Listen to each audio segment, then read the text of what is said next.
Last video lecture में हम लोगों ने केमिकल काइनेटिक्स का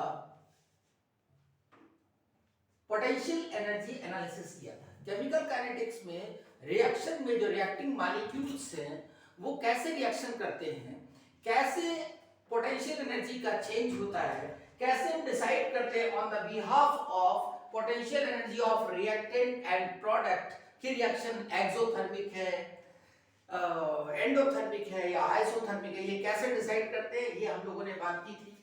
इस ग्राफ से एनालिसिस की थी और इस ग्राफ से हमें ये पता चला था कि अगर एक रिएक्टर लिया गया और रिएक्टर में कुछ मॉलिक्यूल्स हैं, रिएक्टर में कुछ मॉलिक्यूल्स हैं, कुछ इस तरीके से मॉलिक्यूल्स हैं, ये मैं समझाने के लिए ले रहा हूं इन मॉलिक्यूल्स को। ये कुछ इस तरीके से मॉलिक्यूल्स हैं, ये रिएक्शन वेसल है और रिएक्शन वेसल में रिएक्टिंग मॉलिक्यूल्स हैं और रिएक्टिंग मॉलिक्यूल्स को मैंने ऐसे इंडिकेट किया है कि यहां पर पोटेंशियल एनर्जी जिन मॉलिक्यूल्स की कम है वो नीचे हैं, जिनकी ज्यादा है वो ऊपर है। तो अगर मैं कहूं कि ये जो लेयर है दिस इज थ्रेशोल्ड लेयर, ये मान लेते हैं कि ये थ्रेशोल्ड लेयर है ETH, दिस इज ये थ्रेशोल्ड लेवल, यानी इसका मतलब ये जो नीचे के मॉलिक्यूल्स हैं, थ्रेशोल्ड लेवल से जो नीचे के मॉलिक्यूल्स हैं, इनकी एनर्जी थ्रेशोल्ड एनर्जी से कम है और जो ऊपर के हैं उनकी एनर्जी थ्रेशोल्ड एनर्जी से ज्यादा है। तो अब हमें ये कहने में बिल्कुल परेशानी नहीं होनी चाहिए कि ये जितने भी मॉलिक्यूल्स हैं थ्रेशोल्ड एनर्जी के ऊपर, इनको हम कहेंगे एक्टिव मॉलिक्यूल्स। ये एक्टिव मॉलिक्यूल्स हैं और ये जो मॉलिक्यूल्स हैं वो कैसे हैं, इनएक्टिव मॉलिक्यूल्स। अब देखिए, हमें पता है कि जो रेट ऑफ रिएक्शन है it is proportional to the number of active molecules. जितने ज्यादा एक्टिव मॉलिक्यूल्स होंगे, rate of conversion of reactant into product उतना ज्यादा होगा।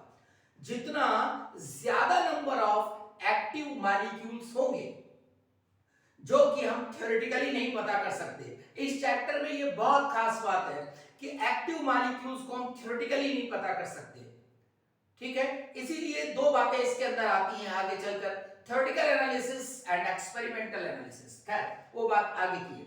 तो नंबर ऑफ एक्टिव मॉलिक्यूल्स पर डिपेंड करेगा रेट ऑफ रिएक्शन।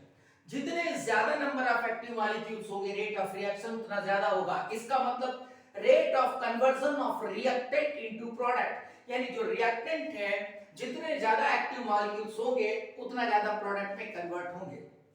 अब हमारा एम क्या होगा, अगर हम चाहते हैं कि प्रोडक्ट खूब सारा बने, अगर हम चाहते हैं कि प्रोडक्ट ज्यादा बने, तो इसका मतलब एक्टिव मॉलिक्यूल्स ज्यादा होने चाहिए। तो हमारा एम क्या है, एक्टिव मॉलिक्यूल्स को बढ़ाना। हम किसी तरीके से एक्टिव मॉलिक्यूल्स को बढ़ाएं। तो एक्टिव मॉलिक्यूल्स को कैसे बढ़ाएंगे, देखिए इन मॉलिक्यूल्स को हमें ऊपर ले जाना है। ये जो मॉलिक्यूल्स हैं, जो इनएक्टिव मॉलिक्यूल्स हैं, जो इनइफेक्टिव कोलिजन कर रहे हैं, इनको हमें इस लेवल के ऊपर ले जाना है, इस लेवल के। तो इनको ऊपर ले जाने के लिए हम क्या कर सकते हैं, यानी इसका मतलब हमें इसकी एनर्जी बढ़ानी है। तो एक तरीका एनर्जी बढ़ाने का हुआ कि हम इसको एनर्जी ही दे दें। और एनर्जी कैसे दी जा सकती है, टेम्परेचर से। यानी one most important factor is temperature. यानी इसका मतलब अगर आप रिएक्शन में एनर्जी दे दें, टेम्परेचर बढ़ा दें, तो तमाम सारे इनएक्टिव मॉलिक्यूल्स एक्टिव मॉलिक्यूल्स में कन्वर्ट हो जाएंगे और एक्टिव मॉलिक्यूल्स बढ़ जाएंगे तो प्रोडक्ट भी बढ़ जाएगा। दूसरा तरीका यह है कि आप क्या करें कि इस थ्रेशोल्ड लेवल को नीचे ले आए, इस थ्रेशोल्ड लेवल को नीचे ले आए यानी ये लिया है थ्रेशोल्ड लेवल।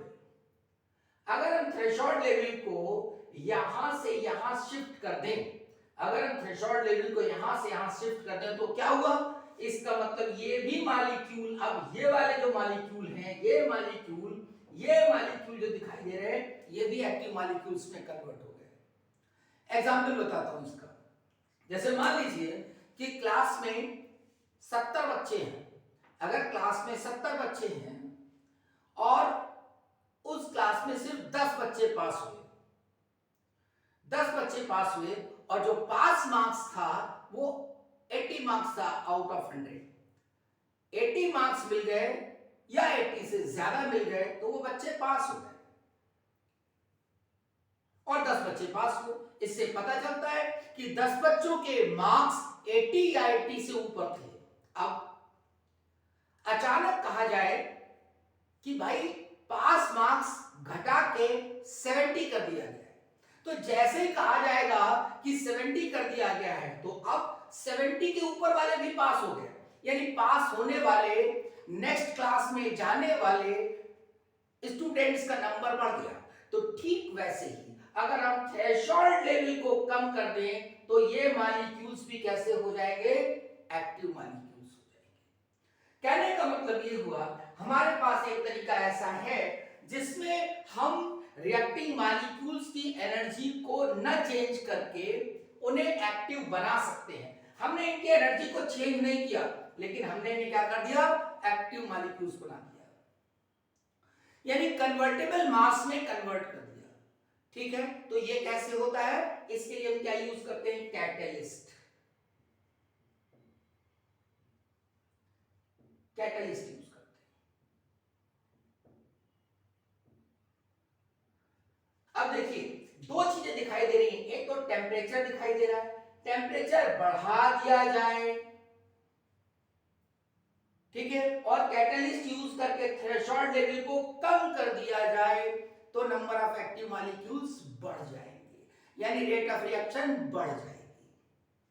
तो हम कह सकते हैं कि रेट ऑफ रिएक्शन सीधे सीधे दो चीजों पर डिपेंड कर रही है, टेम्परेचर और कैटलिस्ट। अभी बताऊंगा आगे। लेकिन अगर हम टेम्परेचर को बढ़ा के रेट ऑफ रिएक्शन को बढ़ा सकते हैं तो टेम्परेचर कम कर देंगे तो रेट ऑफ रिएक्शन कम हो जाएगी। वैसे ही अगर कैटलिस्ट डालने पर थ्रेशोल्ड लेवल कम हो जाता है तो वो पॉजिटिव कैटलिस्ट कहलाता है, पॉजिटिव कैटलिस्ट। इसका मतलब कि अगर पॉजिटिव कैटलिस्ट दिया जाएगा तो रेट ऑफ रिएक्शन बढ़ जाएगी। उल्टा कर दीजिए, अगर नेगेटिव कैटलिस्ट दिया जाएगा तो रेट ऑफ रिएक्शन कम हो जाएगी, यानी ये ऊपर चला जाएगा। सपोज करिए ये ऊपर चला जाता है, यहां पर आ जाता है, तो ये क्या कहलाएगा, नेगेटिव कैटलिस्ट। यानी अगर हमने कैटलिस्ट डाला, रेट ऑफ रिएक्शन कम हो गई तो वो नेगेटिव कैटलिस्ट है, रेट ऑफ रिएक्शन बढ़ गई तो पॉजिटिव कैटलिस्ट है। तो पॉजिटिव कैटलिस्ट में थ्रेशोल्ड लेवल नीचे आ जाता है और नेगेटिव कैटलिस्ट में थ्रेशोल्ड लेवल ऊपर चला जाता है। मेरा पहले बात क्लियर हो गई, ठीक है। अब जरा देखिए इसी बात को हम जरा डायग्राम में समझते हैं। मान लेते हैं ये कैटलिस्ट है, ये कैटलिस्ट है, ये मैं एड्सॉर्प्शन थ्योरी से समझा रहा हूं। ये कैटलिस्ट है और इसके ऊपर ये एक्टिव सेंटर है। थोड़ा सरफेस को मैं बड़ा बनाता हूं, ये सरफेस है और इस पर ये एक्टिव सेंटर है। These are the active centers, वो सेंटर्स जो काम करते हैं, ये एक्टिव सेंटर्स। अब ए और बी, ए एंड बी, ये रिएक्टिंग मॉलिक्यूल्स, ये ए और बी दोनों इसमें मान लिए गए तो ये क्या होगा, यहां पर सरफेस टेंशन बढ़ जाएगा। अब ये सरफेस टेंशन बढ़ गया तो ये तुरंत बाहर निकल के आएंगे और कैसे आएंगे, ए बी बनकर। यानी इसने क्या काम किया, कैटलिस्ट ने पॉजिटिव कैटलिस्ट का काम किया, यानी उसी एनर्जी में ए बी को मिला करके कॉम्प्लेक्स बना दिया और रिएक्शन होने लगी। यानी इसका मतलब ये पॉजिटिव कैटलिस्ट है, इसने क्या किया, थ्रेशोल्ड लेवल को कम कर दिया। अगर ये बात समझ में आ रही तो देखिए यहां पर इस ग्राफ में देखिए ये क्या है, कॉम्प्लेक्स बन रहा है। लेकिन अगर हमने कैटलिस्ट यूज कर दिया, ये कॉम्प्लेक्स विदाउट कैटलिस्ट है, अगर हमने कॉम्प्लेक्स कैटलिस्ट यूज कर दिया, पॉजिटिव कैटलिस्ट, तो देखो क्या हो जाएगा, ये लेवल नीचे आ जाएगा, ये लेवल नीचे आ जाएगा। इसका मतलब थ्रेशोल्ड लेवल कम हो गया। This is the potential energy of the complex in presence of positive catalyst.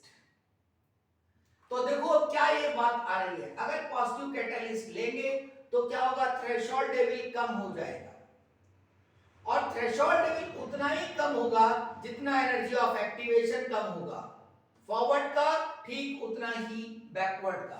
ये बात ध्यान रखिएगा, जितना थ्रेशोल्ड लेवल कम होगा उतना ही एनर्जी ऑफ एक्टिवेशन भी कम हो जाएगा, दोनों तरफ का।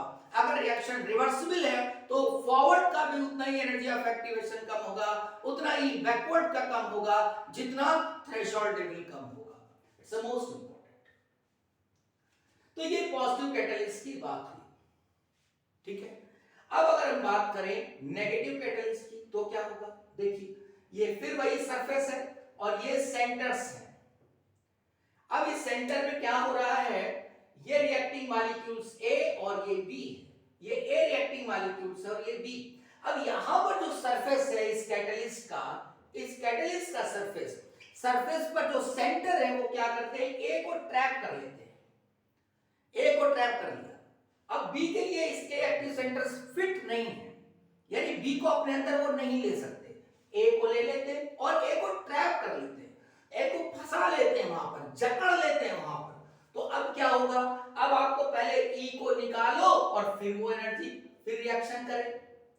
इसका मतलब ये सरफेस जब होगा तो ये क्या करेगा, ए को ट्रैप कर लेगा, यानी now A is not available for the reaction, यानी उसने रिएक्शन को स्लो कर दिया।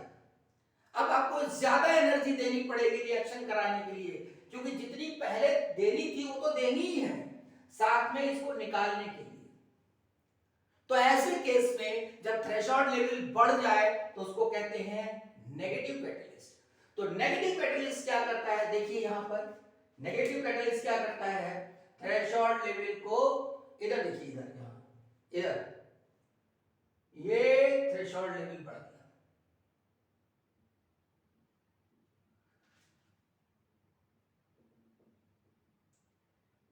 This is. अब जितना जो है थ्रेशोल्ड लेवल बढ़ेगा उतना ही एनर्जी ऑफ एक्टिवेशन बढ़ेगा, चाहे वो फॉरवर्ड का हो या बैकवर्ड का हो। तो ये potential energy of the complex in presence of negative catalyst, ये पॉजिटिव कैटलिस्ट के प्रेजेंस में था ये, और ये नेगेटिव कैटलिस्ट के प्रेजेंस में, दिस इज। तो ये अब आपको साफ इस ग्राफ में समझ में आ रहा है कि जब हम कैटलिस्ट यूज करते हैं तो किस तरीके से एनर्जी में चेंज होता है। ये आप सरफेस केमिस्ट्री में भी पढ़ते हैं, क्योंकि रिएक्शन की मैकेनिज्म को इफेक्ट करता है।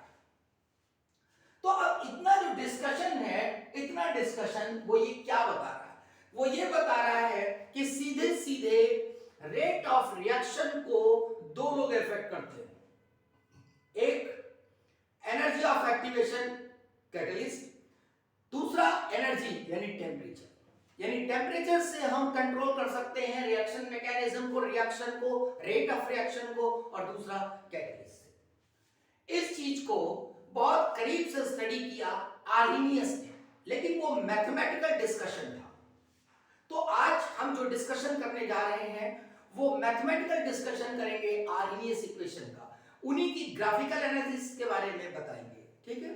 तो हम ग्राफिकल एनालिसिस, उसकी इक्वेशन, इन बातों को डिस्कस करेंगे, ठीक है। और जो नेक्स्ट वीडियो होगा उसके बाद उसमें हम लोग न्यूमेरिकल्स डिस्कस करेंगे। तो इसको मैं हटाता हूं, देखिए यहां से ये बात बिल्कुल क्लियर हो गई है कि हमें दो चीजों पे ध्यान देना है, एक टेम्परेचर और दूसरा एनर्जी ऑफ एक्टिवेशन, क्योंकि ये दो चीजें ऐसी हैं जो कि डायरेक्ट आपके रेट ऑफ रिएक्शन को इफेक्ट करेंगी। Rate of reaction, rate constant. तो जो आर्हेनियस ने इक्वेशन दिया वो क्या था, देखिए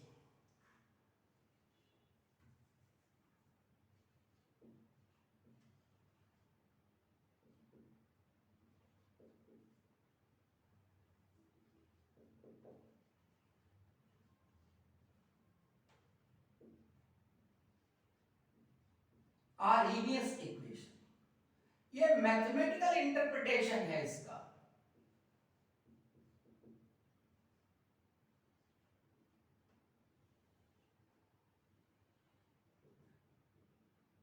तो आर्हेनियस ने देखा कि जो रिएक्शन है उसमें रेट कांस्टेंट के साथ जो रिलेशन दिया उन्होंने,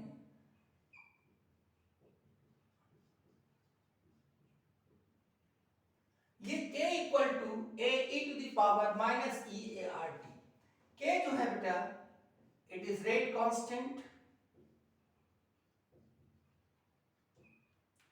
a आर्हेनियस कांस्टेंट और pre exponential factor, pre exponential factor, यानी सीधी सी बात है एक्सपोनेंशियल फंक्शन के पहले ये लगा हुआ है तो इसको कह दिया प्री एक्सपोनेंशियल फैक्टर। ठीक है, अब देखिए यहां पर ई ए क्या है, energy of activation, energy of activation. R क्या है, gas constant, simple gas constant जो आप पीवी इक्वल टू एनआरटी में पढ़ते हैं वो gas constant, and T is the temperature and it is in kelvin. तो रेट कांस्टेंट हो गया, Arrhenius constant, pre exponential factor. अब ये जो है ये हमें डायरेक्ट डिस्कस कर रहा है कि जो रेट कांस्टेंट है, रेट कांस्टेंट के बारे में बताएंगे जब अभी हम लोग इक्वेशन में चलेंगे। तो रेट कांस्टेंट बराबर a into e to the power minus e a by R T. अब इनकी स्टडी करनी है। जैसे मान लीजिए ये कहा जाए कि अगर हम टेम्परेचर को बढ़ाएंगे तो k पर क्या असर पड़ेगा। अब सीधे सीधे पता चल रहा है कि अगर हम टेम्परेचर को बढ़ाएंगे तो k बढ़ेगा। टेम्परेचर को बढ़ाएंगे यानी टेम्परेचर को हम बढ़ा रहे हैं तो k बढ़ेगा। अगर एनर्जी ऑफ एक्टिवेशन को बढ़ा रहे हैं तो k घटेगा। ये यहां से पता चल रहा है। अभी मैं पूरा एक्सप्लेन करूंगा, परेशान ना, क्योंकि मैं ग्राफ बताने जा रहा हूं। तो सबसे पहले हम आर्हेनियस इक्वेशन के लिए, दिस इज आर्हेनियस इक्वेशन, इसके लिए हम लोग ग्राफ डिस्कस करें। चलिए ग्राफ पे बात करते हैं। हमें जनरली 3 ग्राफ डिस्कस करने हैं। पहला,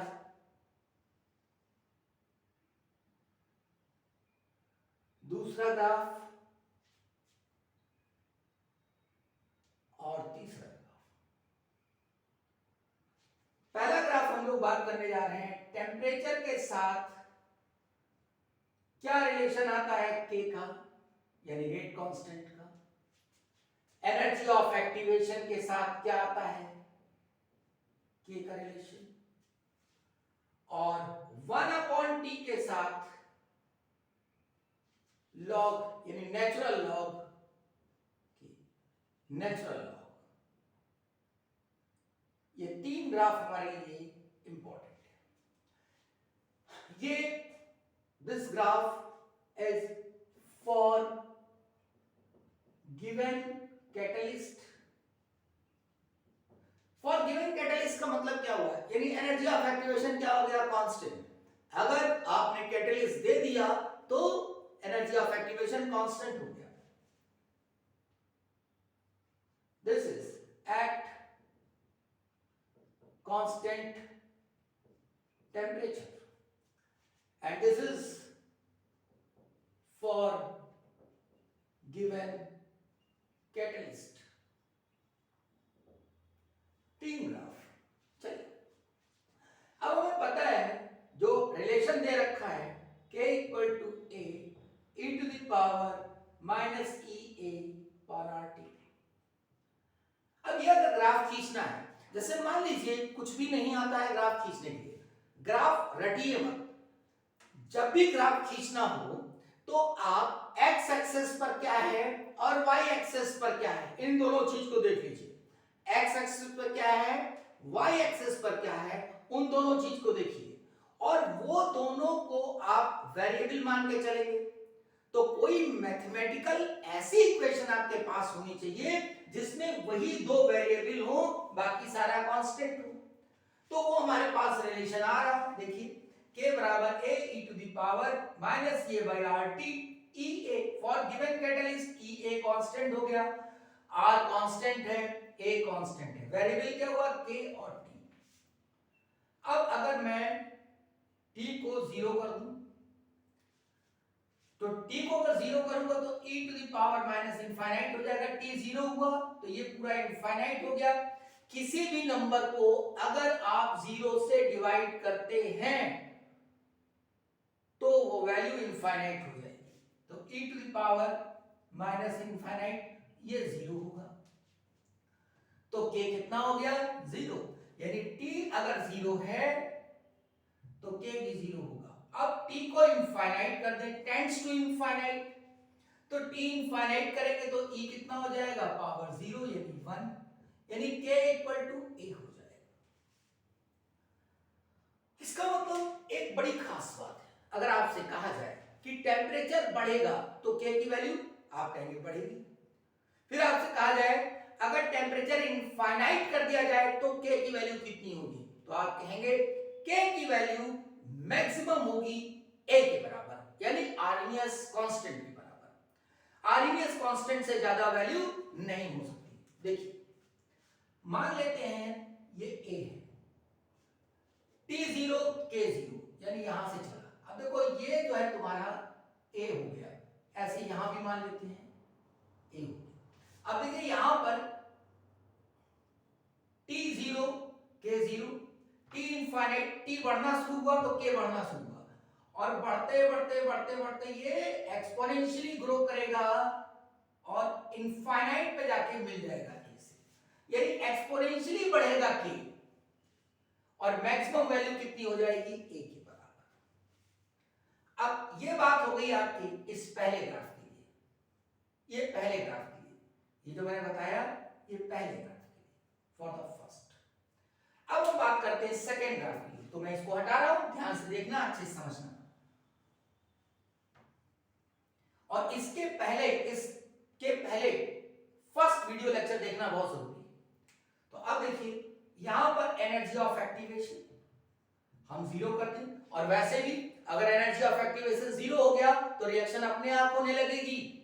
अगर एनर्जी ऑफ एक्टिवेशन 0 हो गया तो रिएक्शन अपने आप होने लगेगी, यानी वो रिएक्शन कैसी होगी, फीजिबल होगी, स्पॉन्टेनियस होगी, जैसे रेडियो एक्टिव रिएक्शन। तो अगर कोई पूछे कि रेडियो एक्टिव रिएक्शन के लिए एनर्जी ऑफ एक्टिवेशन कितना होगा, 0 होगा। ठीक है, चलिए तो यार एनर्जी ऑफ एक्टिवेशन 0 कर दिया तो क्या हो जाएगा e की power 0 and then k equal 0 1, तो k की वैल्यू कितनी हो जाएगी a के बराबर। EA टेंड्स टू इनफाइनाइट, यानी एनर्जी ऑफ एक्टिवेशन अगर इनफाइनाइट कर दिया जाए, यानी इसका मतलब बहुत एनर्जी की जरूरत है उस रिएक्शन को होने के लिए, तो कह दो भैया रिएक्शन नहीं होगी, रिएक्शन इज नॉट पॉसिबल। ठीक है, यानी e to the power minus infinite that is 0, तो k कितना आ जाएगा 0, यानी e 0 तो k a, यानी यहां से शुरू होगा e a 0 तो ये और ये होते एक्सपोनेंशियली डिक्रीज करेगा और e इनफाइनाइट जब होगा जाके तब k 0 हो जाएगा। तो ये हो गया आपका सेकेंड ग्राफ की। अब बात करते हैं थर्ड ग्राफ। अब थर्ड ग्राफ में हमारा नेचुरल लॉग दिख रहा है, तो इसका पहली बात तो लॉग ले लें, लॉग लिया हमने,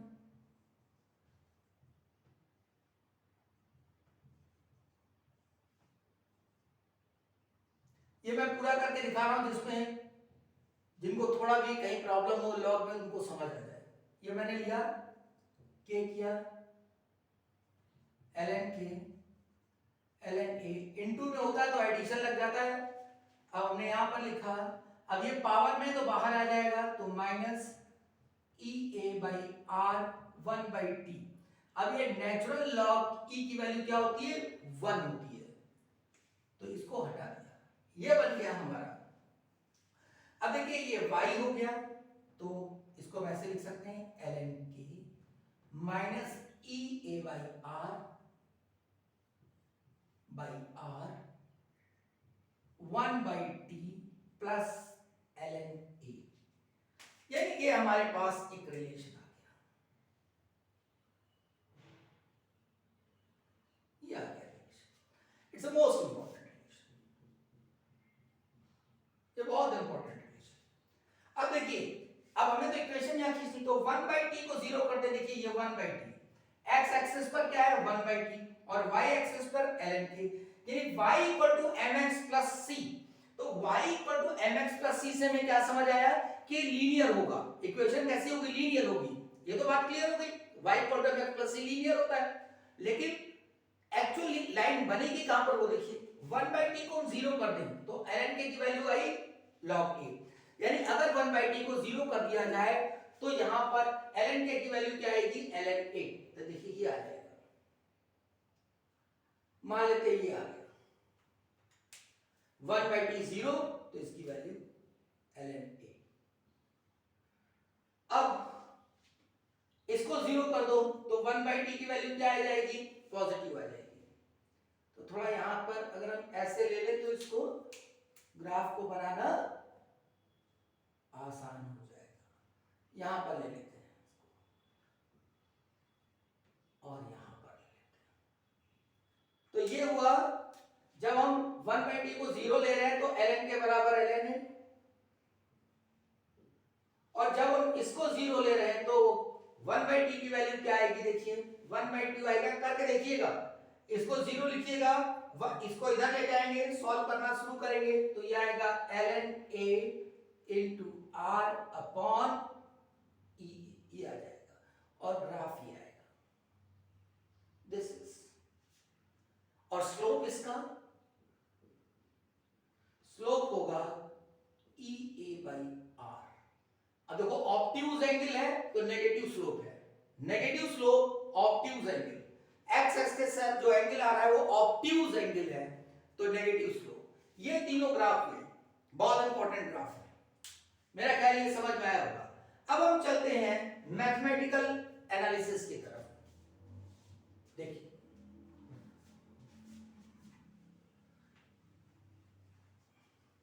मान लेते हैं कि जो आपका आर्हेनियस इक्वेशन है, देखिए ये आर्हेनियस इक्वेशन है कि a e to the power minus EA/RT। तो चलो एक बात और डिस्कस कर देते हैं, इसको हम ऐसे भी लिख सकते हैं P ZAB e to the power minus EA/RT, इसको भी बता देते हैं, यानी a की जगह हम ये भी लिख सकते हैं PZAB। अब जो ZAB है उसको क्या कहते हैं, देखिए ZAB,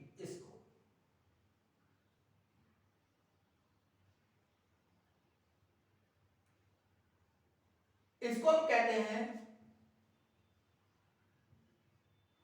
कॉलिजन फ्रीक्वेंसी, कहते हैं, क्या कहते हैं, कॉलिजन फ्रीक्वेंसी।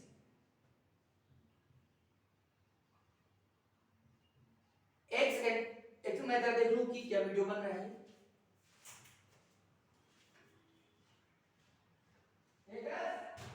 पानी बह रहा है ऊपर।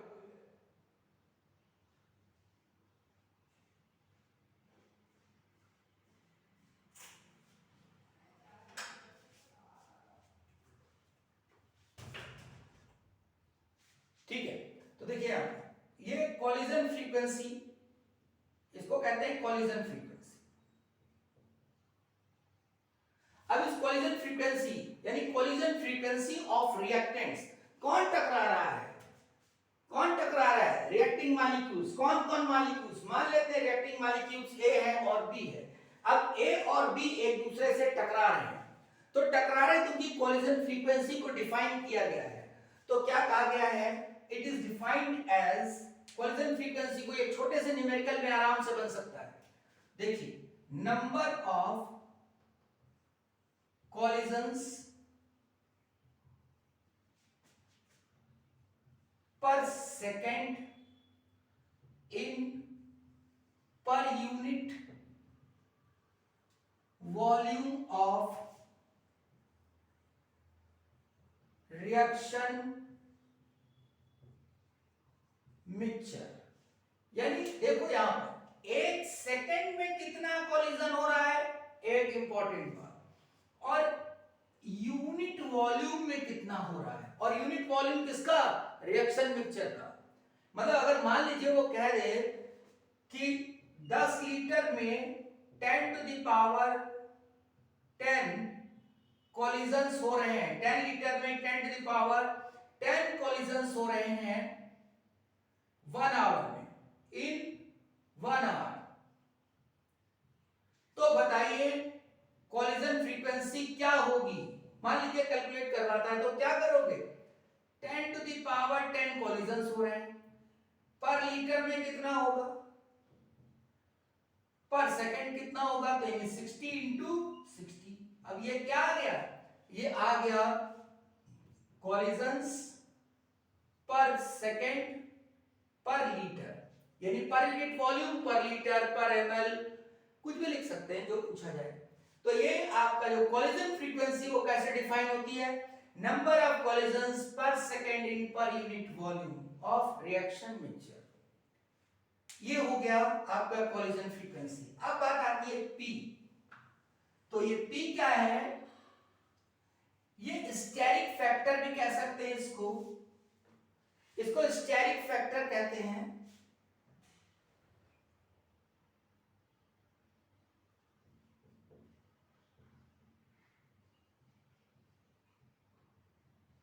ये स्टेरिक फैक्टर P होता है, स्टेरिक फैक्टर। ये एक हिडन टर्म है, ठीक है, यानी जो साइट ऑफ कॉलिजन है स्टेरिक फैक्टर पे डिपेंड करेगा, साइट ऑफ कॉलिजन। मैं थोड़ा सा ऐसे आपको एक्सप्लेन कर सकता हूं कि जैसे मान लीजिए ये है, ये प्लेनर है, अब यहां पर ये लीविंग ग्रुप लगा हुआ है, तो अब जो आपका न्यूक्लियोफाइल आ रहा है उसको मान लीजिए इधर से आना है, तो इसका इधर से आना ये एक स्टेरिक हिंड्रेंस पर भी डिपेंड करेगा, that is depend on the steric factor. तो इसकी वैल्यू दी रहती है, वो आप रख सकते हैं, ठीक है। तो स्टेरिक फैक्टर कॉलिजन फ्रीक्वेंसी की जगह आप ए लिख सकते हैं, ठीक है। चलिए आगे बात करते हैं, जो मैथमेटिकल एनालिसिस की बात करनी है। तो अगर ये कहा जाए कि at temperature T1 rate constant कितना है, K1, और at temperature T2 rate constant कितना है, K2, तो अब क्या रिलेशन होगा जरा देखा जाए।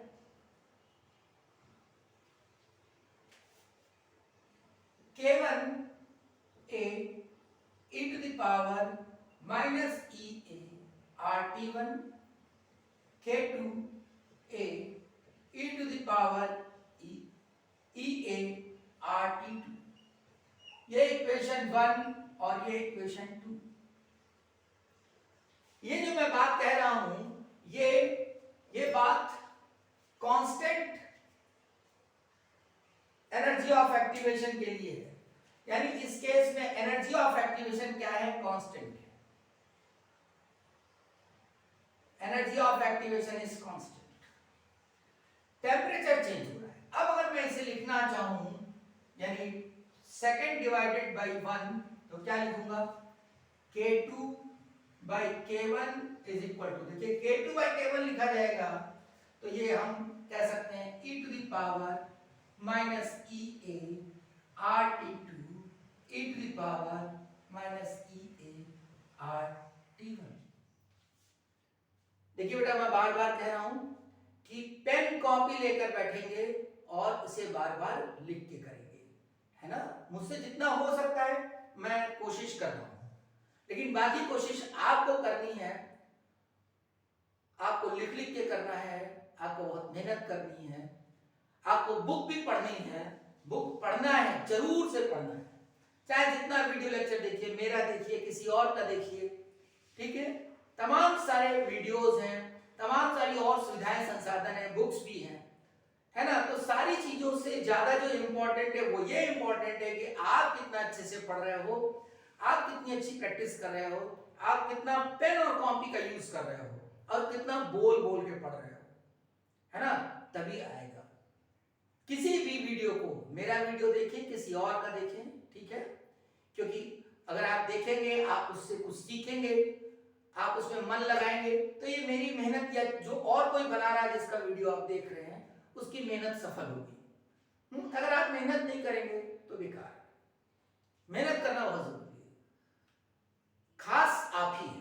बाकी तो तमाम सारा मटेरियल है, अब तो तमाम सारी वीडियो लेक्चर हैं, एक से एक टीचर पढ़े हुए हैं, ठीक है। उसमें मैं थोड़ा सा योगदान हम भी कोशिश करते हैं कि जो हमसे हो सकता है, ठीक है।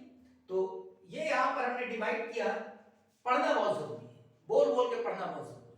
अब इसको डिवाइड किया, सॉल्व करते हैं, देखिए तो ये आ जाएगा। अब ये माइनस, जब ऊपर जाएगा तो माइनस प्लस हो जाएगा, तो देखिए e टू द पावर, अब ये माइनस है और ये प्लस है, तो अगर मैं e a by r common ले लूं माइनस के साथ, अब देखो माइनस के साथ कॉमन लूंगा तो ये आएगा 1 minus t2, sorry 1 by t2 minus 1 by t1, ये आ जाएगा। यानी k2 by k1 is equal to e to the power minus e by r 1 by t2, this is. अब ये मेरा जो रिलेशन आया इसका मैं लॉग ले लूं अगर, तो क्या हो जाएगा। अभी मैंने बताया था आपको log e की वैल्यू जो होती है वो 1 होती है, ऐसा हुआ ये। अब देखिए minus e a by r,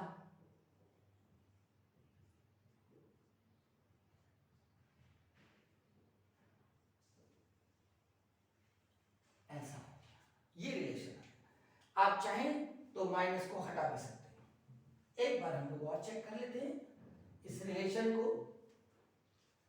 देखिए ये ऊपर गया तो ये जब minus E A by R common लेंगे तो 1 by t2 minus 1 by t1, ऐसा मैं यहां पे लिख रहा हूं इसको। देखिए natural log k2 by k1, अगर हम चाहें तो माइनस हटा सकते हैं, e बाई r माइनस हटाकर क्या हो जाएगा 1 अपॉन t1, t2 हो गया। अब देखिए यहां पर लॉग लेना चाहे तो 2.303 लॉग हमने बेस 10 पे चेंज कर लिया, k2 by k1 is equal to, ये ea है तो ea by r 1 by t1 1 by t2, तो log 10 k2 by k1 is equal to EA 2.303 R 1 by T1,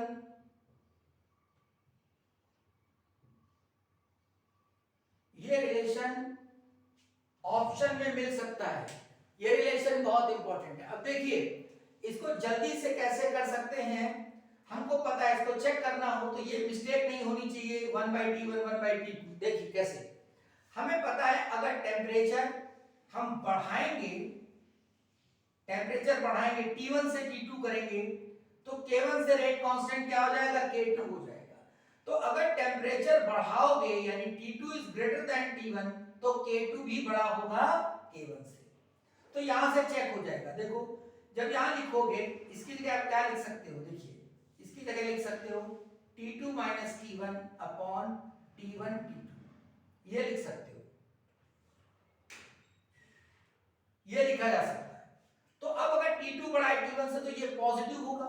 अब ये पूरा पॉजिटिव तो ये भी पॉजिटिव होगा, तो ये बता रहा है अगर ये पॉजिटिव आ रहा है तो K2 बड़ा है K1 से, K2 बड़ा हो गया K1 से, यानी ये प्रूव हो गया कि दिस रिलेशन इज राइट। ये रिलेशन बहुत इंपॉर्टेंट है। कहा जाता है कि जो टेम्परेचर है वो बढ़ाते हैं तो रेट कांस्टेंट बढ़ता है। तो रेट कांस्टेंट कितना बढ़ता है, इसको तमाम सारे एक्सपेरिमेंट से डिस्कस किया गया और ये देखा गया कि अगर हम 10 डिग्री सेंटीग्रेड टेम्परेचर बढ़ा दें, अगर 10 डिग्री सेंटीग्रेड टेम्परेचर बढ़ा दें तो क्या होगा,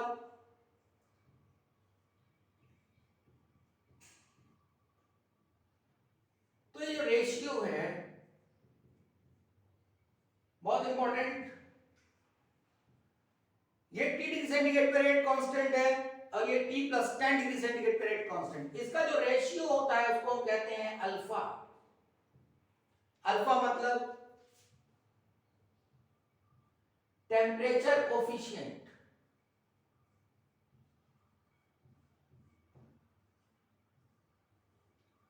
इसको कहते हैं टेम्परेचर कोफिशिएंट। ध्यान से सुनिए, नेक्स्ट टर्म पर हम लोग इसके न्यूमेरिकल्स करेंगे। देखिए ये रिलेशन, अब ये अल्फा जो है इसकी वैल्यू क्या होती है, अल्फा की वैल्यू 2 के बराबर या इक्वल और 3 से छोटी, यानी अल्फा की वैल्यू 2 और 3 के बीच में होती है। अल्फा की वैल्यू, टेम्परेचर कोफिशिएंट की वैल्यू 2 और 3 के बीच में होती है। ये बहुत इंपॉर्टेंट है। तो अगर मान लिया जाए कि हमने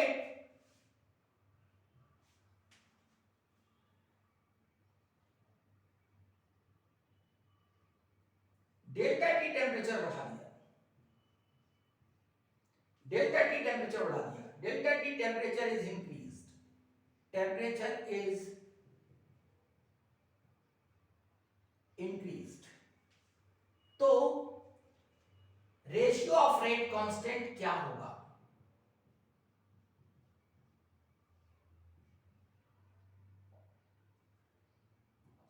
मेरी बात समझ रहे हैं? यानी अगर किसी रिएक्शन में हमने डेल्टा टी टेम्परेचर बढ़ा दिया, पहले कितना था टी और अब हमने डेल्टा टी बढ़ा दिया, तो ये जो रेशियो आ रहा है ये कितना होगा, किसके टर्म्स में, अल्फा के टर्म्स में, इस अल्फा के टर्म्स में कितना होगा, ये आपको बताना है, ये आपको बताना है, अभी नहीं, करके रखना, क्योंकि जो नेक्स्ट वीडियो लेक्चर होगा उसको मैं यहीं से शुरू करूंगा और उसमें न्यूमेरिकल्स कराऊंगा। ठीक है, तो बहुत ध्यान से इसको पढ़िए, अच्छे से रिवाइज करिए, मेहनत करिए, कोशिश करिए और सफल होइए। Okay, that's all.